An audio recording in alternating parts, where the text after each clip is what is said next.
Hello students, मैं आज आपको सॉल्यूशन का नेक्स्ट टॉपिक राउट्स लॉ को बताने जा रहा हूँ।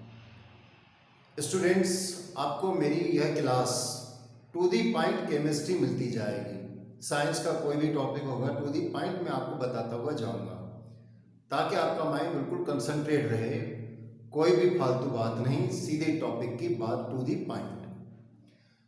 राउट्स लॉ क्या कहता है?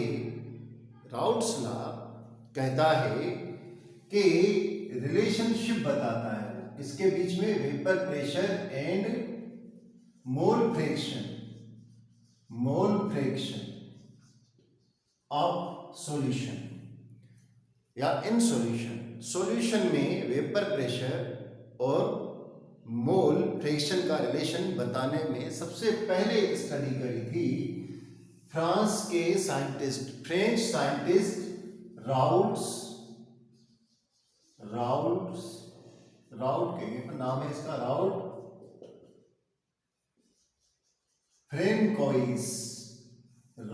फ्रेनकोइस ने सबसे पहले स्टडी करी थी। फर्स्ट स्टडीज फॉर रिलेशनशिप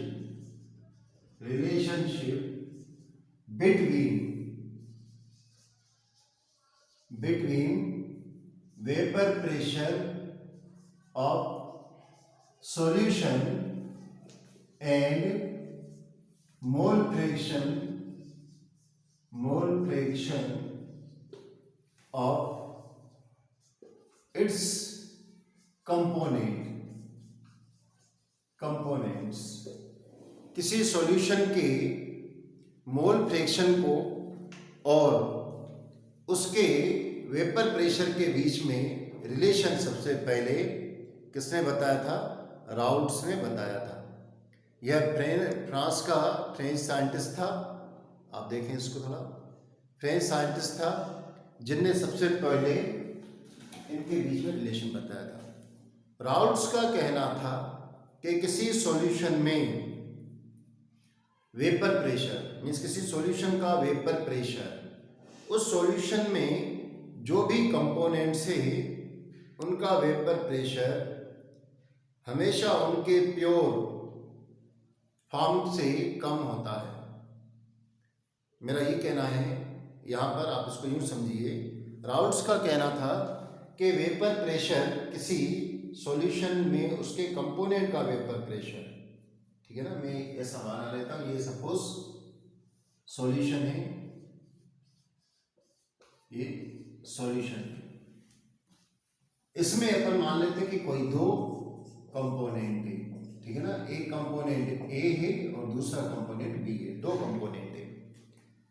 अगर इन कंपोनेंट को अलग देखें अपन, सपोज कंपोनेंट ए है, इसमें केवल कंपोनेंट ए है और इसमें ओनली कंपोनेंट, इसमें अपन मान लेते हैं कि ओनली कंपोनेंट बी है, कंपोनेंट बी है। राउट्स का कहना है कि इस सॉल्यूशन में हर एक कंपोनेंट का वेपर प्रेशर इनके इंडिविजुअल प्योर फॉर्म के वेपर प्रेशर से कम होता है। कैसे? जैसे अपन मान लेते हैं, एज्यूमिंग कर लेते हैं कि इसका ए का वेपर प्रेशर अपन मान लेते हैं 10 है, एज्यूमिंग कर रहे हैं, और हम इसका एज्यूमिंग कर रहे हैं बी का वेपर प्रेशर मान लेते हैं, सपोज मान लेते हैं अपन 8 है। तो इस सॉल्यूशन में ए के लिए वेपर प्रेशर 8 होगा और बी के लिए वेपर प्रेशर इस सॉल्यूशन में 6 होगा। कहने का मतलब यह है कि राउट्स का कहना है कि किसी सॉल्यूशन में उसके कंपोनेंट का वेपर प्रेशर उसके प्योर कंपोनेंट के वेपर प्रेशर से कम होता है। पहली बात तो यह कहना है। अब क्यों होता है? तो राउट्स का कहना है कि इसलिए कम होता है क्योंकि सॉल्यूशन में इन कंपोनेंट के मॉलिक्यूल्स को सरफेस कम मिल पाती है। कैसे? ऐसा देखिए, जैसे अगर अपन मान लेते हैं कि यहाँ पर कोई एक पिस्टन लगा हुआ है, अब इसमें जब प्रेशर की बात होगी तो इसका एक मॉलिक्यूल ये आएगा, एक ये आएगा, एक ये आएगा, एक ये आएगा, ये सब मॉलिक्यूल्स उसको प्रेशर लगाएंगे। और यहां पर भी ऐसा होगा, केवल सॉल्यूट के पार्टिकल्स यहाँ है, यहाँ है, यहाँ है, यहाँ है, यहाँ के प्रेशर लगाएंगे। किंतु सॉल्यूशन में क्या होगा, सॉल्यूशन में कुछ इस तरीके से होगा। क्या होगा कि दोनों मिक्स हैं, दोनों मिक्स हैं, सपोज एक यहाँ पर ये है, एक ये है, और कुछ ये वाले यहाँ पर हैं, ठीक है ना। तो क्या हो जाएगा, एक यहाँ आएगा किंतु ये वाला नहीं निकल पाएगा। क्यों? क्योंकि इसके आगे किसका है, सॉल्यूट का पार्टिकल है, ये आ जाएगा, ये भी आ जाएगा किंतु ये नहीं आ पाएगा। क्यों? क्योंकि इसके आगे सॉल्यूट का पार्टिकल है। ऐसे ही सॉल्यूट में क्या होगा, केवल ये आएगा और ये आएगा। क्यों? क्योंकि इसके नीचे क्या है, सॉल्वेंट का पार्टिकल है, ये वाला भी नहीं आ पाएगा क्योंकि इसके आगे सॉल्वेंट का पार्टिकल है। कहने का मतलब है, राउल्ट्स का कहने का मतलब यह है कि सॉल्यूशन में हर एक कंपोनेंट को सरफेस एरिया कम मिल पाता है, वहां से आउट होने के लिए, निकलने के लिए, अपनी सरफेस एरिया को छोड़ के जाने के लिए। और प्योर फॉर्म में इनके पास सफिशिएंट सरफेस एरिया होता है।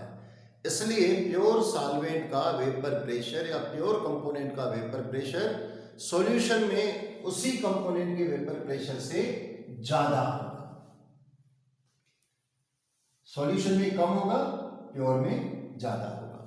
ये राउल्ट्स के लॉ, राउल्ट्स ने एक यह दिया था। अब दूसरा राउल्ट्स ने लॉ भी दिया था।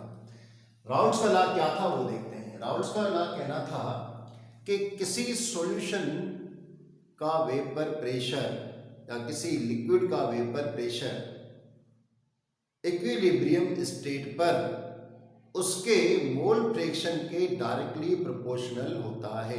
मैं इसको यूं लिख देता हूं, ठीक है ना। लिख देता हूं कि vapour pressure are according to Raoult's law, according to Raoult's law क्या है, at equilibrium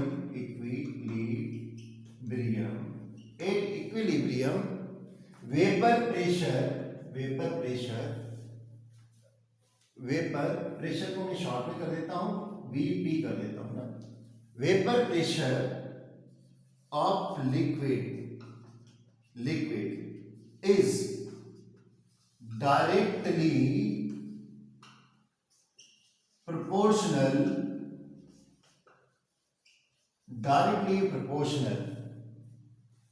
of mole fraction of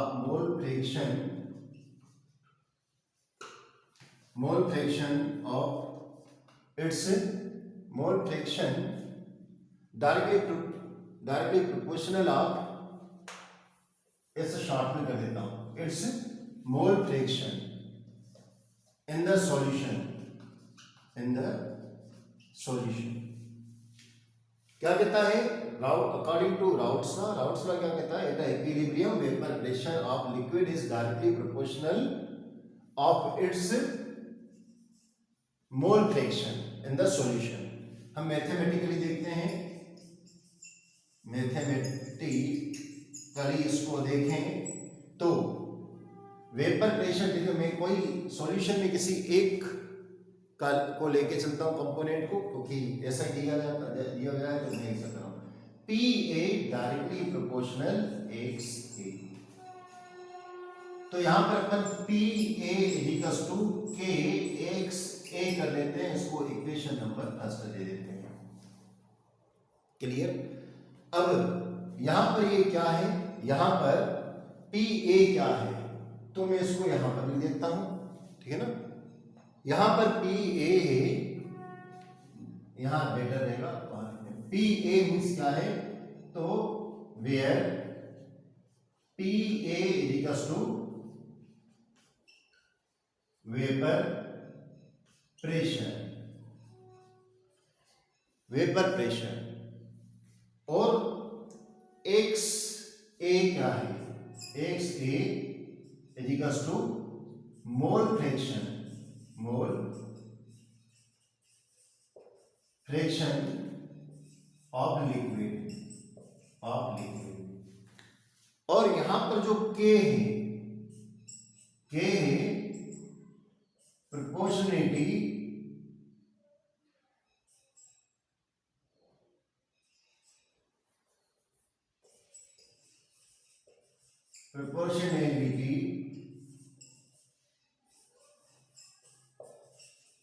constant, proportionality constant है।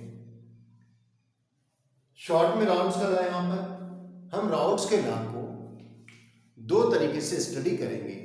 आप चाहें तो इसका स्क्रीनशॉट ले लें, कहीं कट तो नहीं रहा, थोड़ा सा मैं ऐसा कर देता हूं, ये लीजिए, आप इनका स्क्रीनशॉट ले लें।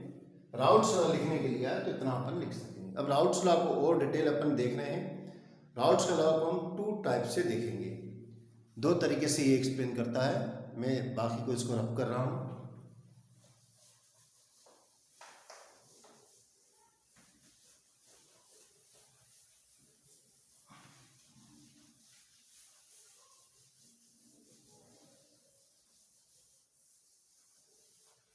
राउल्ट्स लॉ,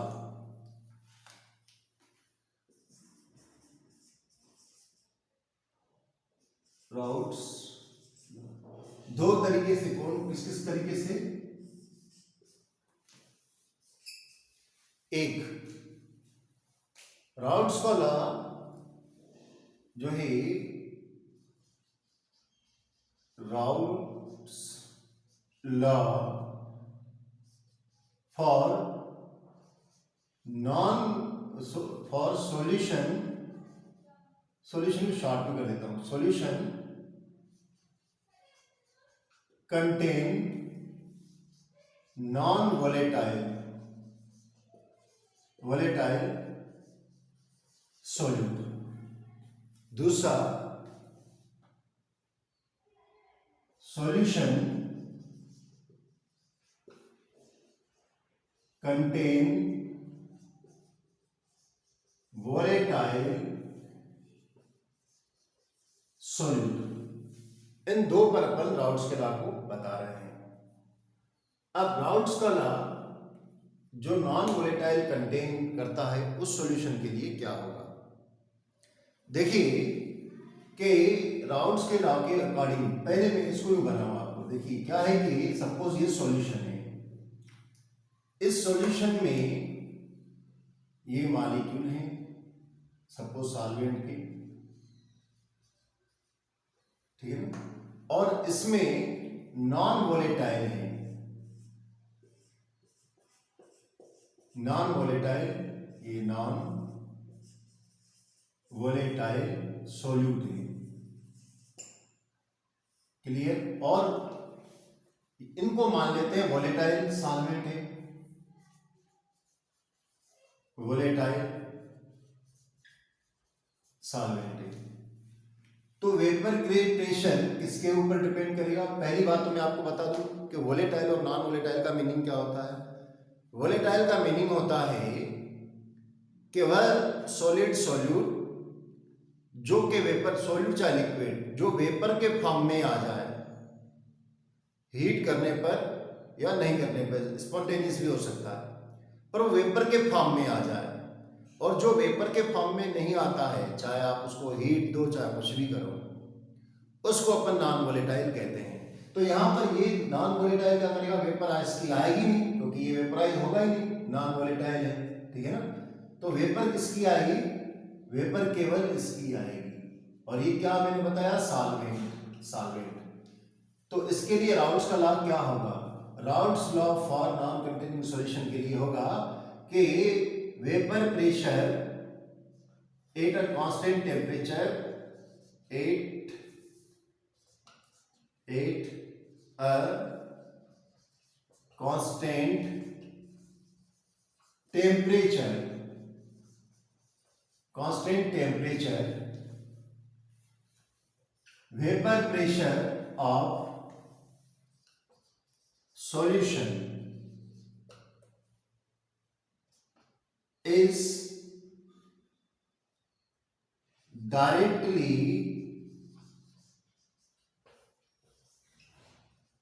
प्रोपोर्शनल,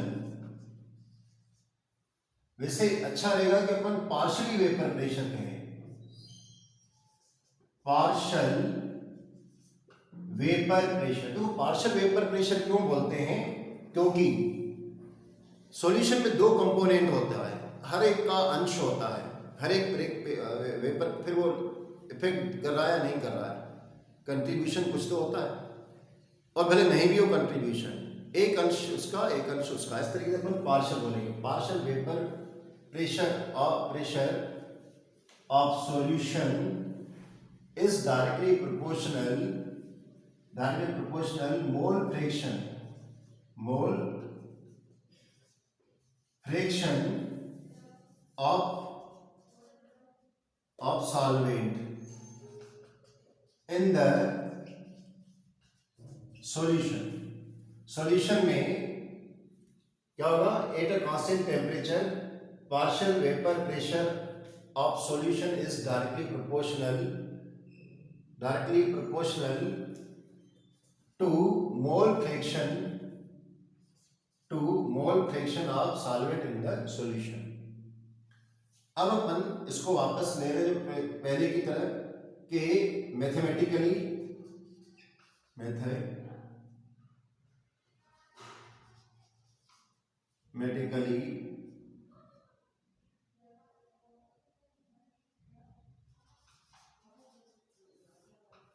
क्या हो जाएगा? P A directly proportional x A, P A equals to K x A, इसको इक्वेशन फर्स्ट देते। अब फॉर प्योर सॉल्वेंट पर पहले मैं आपको एक बात बता दूं, यहां पर बता देता हूं। देखिए हम लोग अच्छी तरह जानते हैं कि sum of mole fraction equals to क्या हो जाता है? क्या होता है? 1 होता है। जब अपन नॉन वोलेटाइल सॉल्यूशन ले रहे हैं, नॉन वोलेटाइल सॉल्यूट ले रहे हैं, तब उसका मोल फ्रैक्शन कितना होगा? 0 होगा। तो अपन यहां लिख देते हैं कि for non volatile solute mole fraction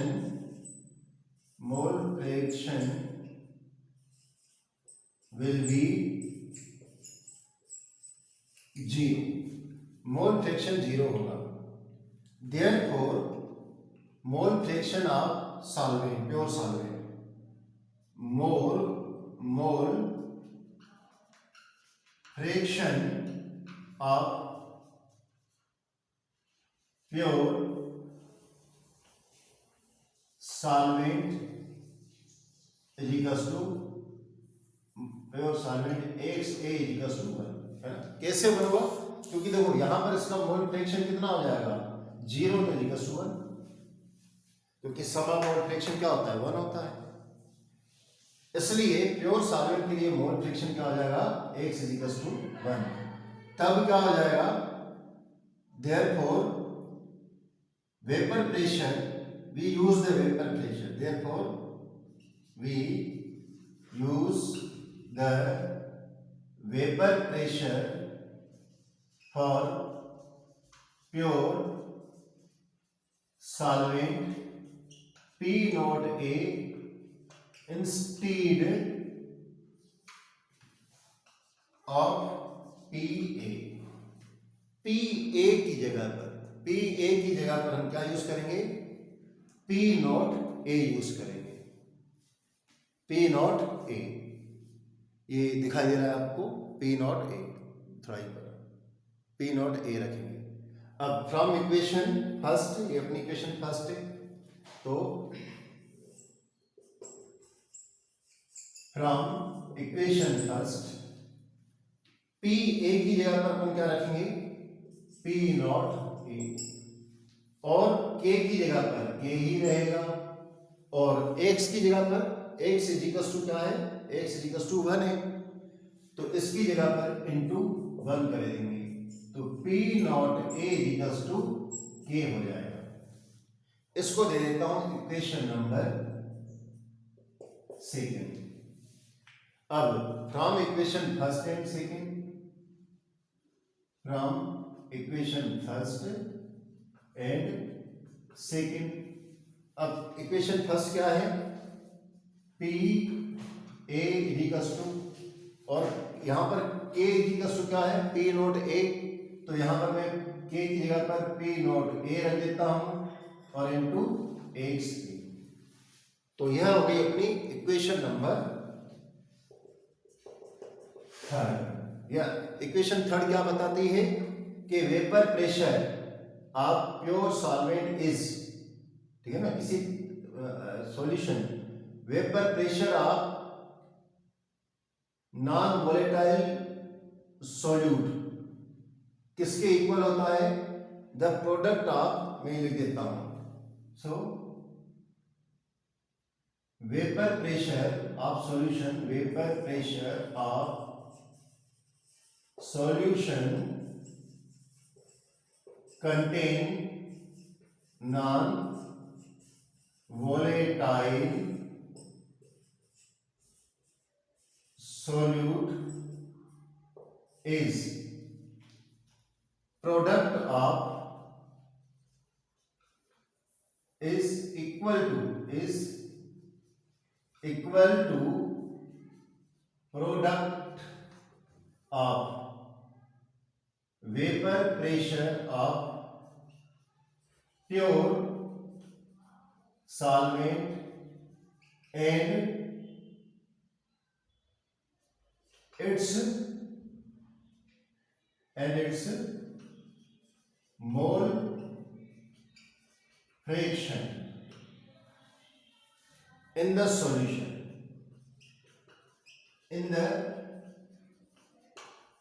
solution, यह आपका क्या होगा, यहां से देखेंगे, ठीक है ना, यह क्या होगा आपका मोल राउल्ट्स का लॉ वेपर प्रेशर किसके इक्वल बताता है, according to the Raoult's law vapour pressure of solution containing non volatile solute is equal to the product of vapour pressure of pure solvent and its mole fraction in the solution. तो यह हुआ आपका Raoult's का law किसके लिए, non volatile contain solution के लिए। आप चाहे तो इसका स्क्रीनशॉट ले लें पूरे का।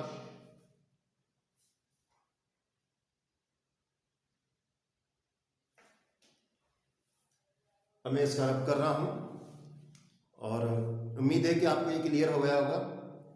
अब अपन देखते हैं इसको, सॉल्यूशन कंटेन वोलेटाइल सॉल्यूट, ठीक है ना, इसको सबको मैं रब कर रहा हूं।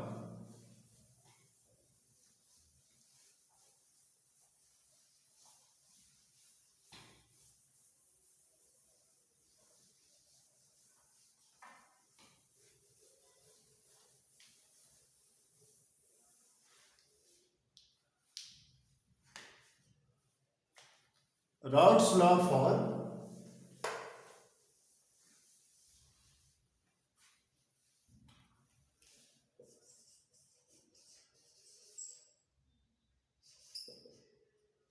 Raoult's law for volatile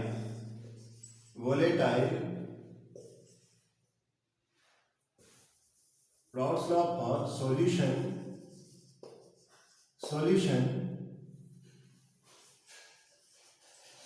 contain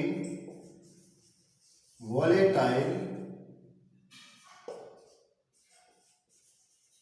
solute। Volatile solute contain solution के लिए राउल्ट्स का लॉ को देखते हैं अपन। जैसा मैंने उसमें बताया, प्रीवियस बताया, उसी तरीके से इसको देख रहे हैं, ठीक है ना। अब इसमें क्या होगा कि सपोज ये पिस्टन लगा हुआ है और इसमें ये पिस्टन लगा हुआ है, इसमें ये वोलेटाइल सॉल्यूट है, ठीक है ना, और ये वोलेटाइल सॉल्वेंट है,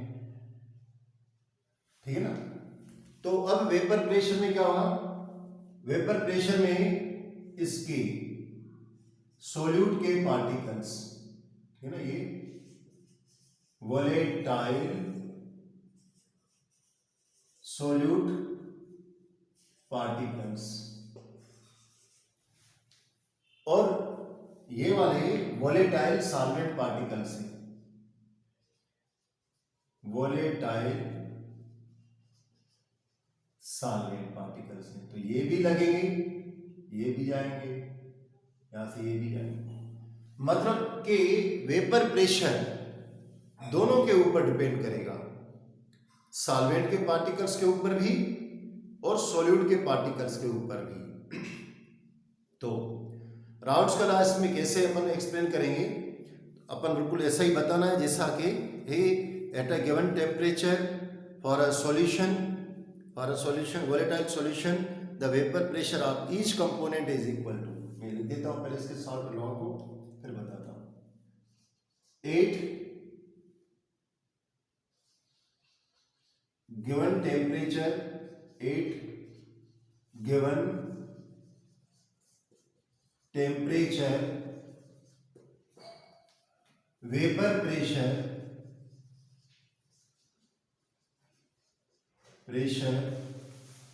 of solution is equal to the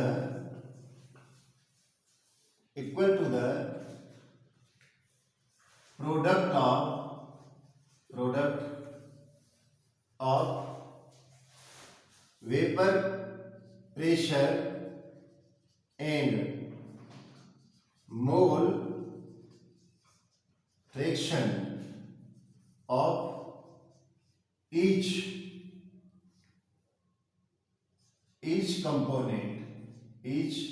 component in the solution,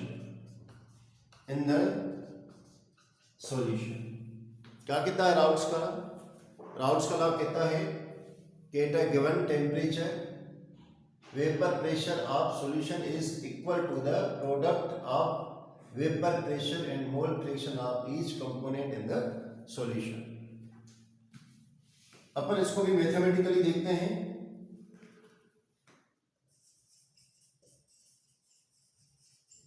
mathematically देखते हैं तो पी ए यहां से लिख देते हैं पहले अपन, पी ए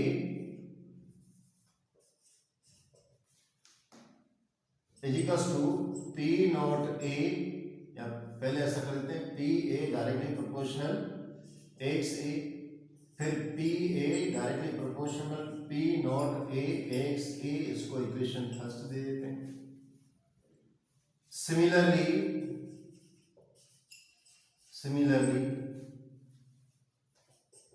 फॉर सोल्यूट, ये for solvent,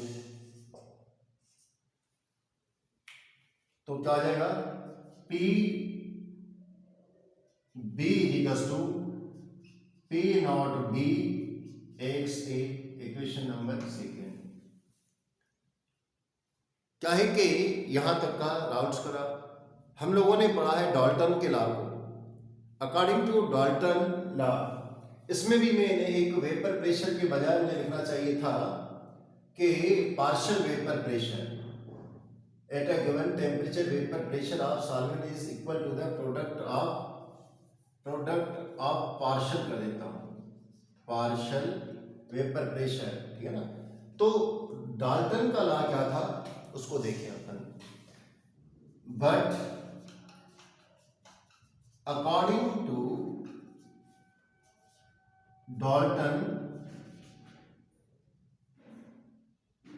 Dalton's partial vapour pressure law, Dalton का पार्शियल वेपर प्रेशर लॉ क्या कहता है? कहता है कि किसी सिस्टम का टोटल प्रेशर उसके हर एक कंपोनेंट के प्रेशर के सम के इक्वल होता है। ये डाल्टन का लॉ कहता है, ठीक है ना। तो according to Dalton vapour pressure law, पहले मैं लिख देता हूं ना, प्रेशर लॉ क्या है कि डाल्टन वेपर प्रेशर लॉ। आप इसका इतना स्क्रीनशॉट ले लें, क्योंकि मैं रफ नहीं कर रहा हूं, फिर आपको मैं घुमा दूंगा। थोड़ा सा मैं बोर्ड को आगे ले रहा हूं। क्या कहता है कि according to Dalton vapour pressure law, क्या कहता है कि pressure, total pressure of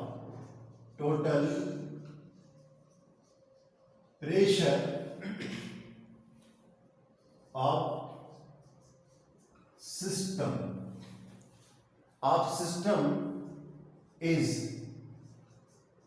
equal to the sum of partial vapor pressure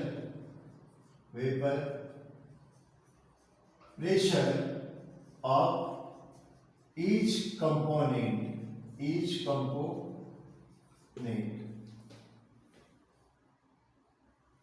Total vapor pressure of system is equal to the sum of partial vapor pressure of each component in the system.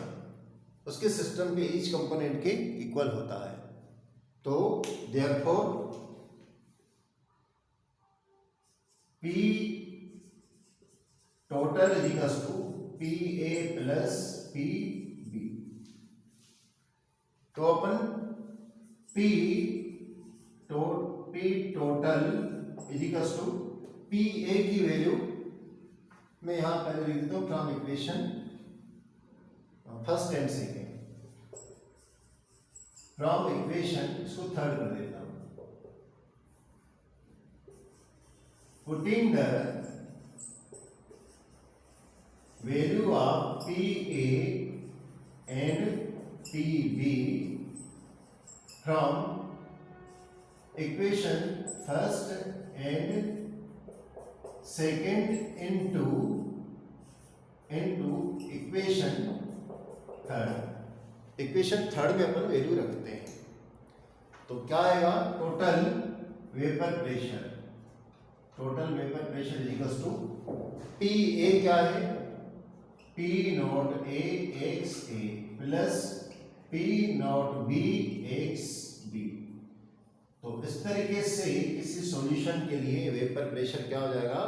Total vapour pressure of a solution, ठीक है ना? Total vapour pressure of solution is equal to the product of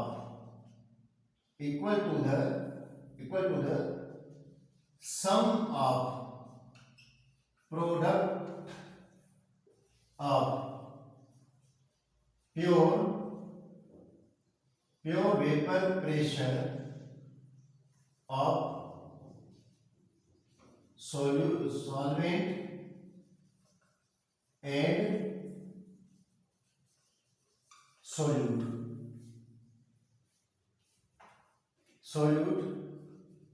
and their mole fraction. The sum of product of vapor pressure of solvent and solute of their mole fraction. Sum of product of vapor pressure of vapor pressure and mole fraction, vapor pressure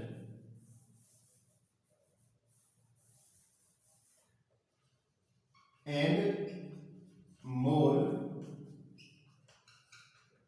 fractions of solution कर देता हूं, of solution। इस तरीके से ये Raoult's का एक और अपने ला देखा। इस तरीके दो तरीके से हम राउल्ट्स के लॉ को एक्सप्लेन करते हैं। एक बार आप फिर से इसको देख लीजिए, आप चाहें तो इसका स्क्रीनशॉट भी ले लें। क्लियर? मैं थोड़ा सा इसको इस तरीके से कर देता हूं ताकि पूरा बोर्ड आपको दिखाई दे। मेरे ख्याल से यहां से थोड़ा सा एक स्क्रीनशॉट ऐसा ले लेंगे आप, और एक थोड़ा सा इस तरीके से ले लें। तो आज के लिए इतना। मैंने अभी आपको राउल्ट्स लॉ का बताया, इसका बहुत ज़्यादा इम्पोर्टेंस थे। नेक्स्ट टॉपिक में हम ideal solution, non ideal solution को देखेंगे। Thank you, have a nice day.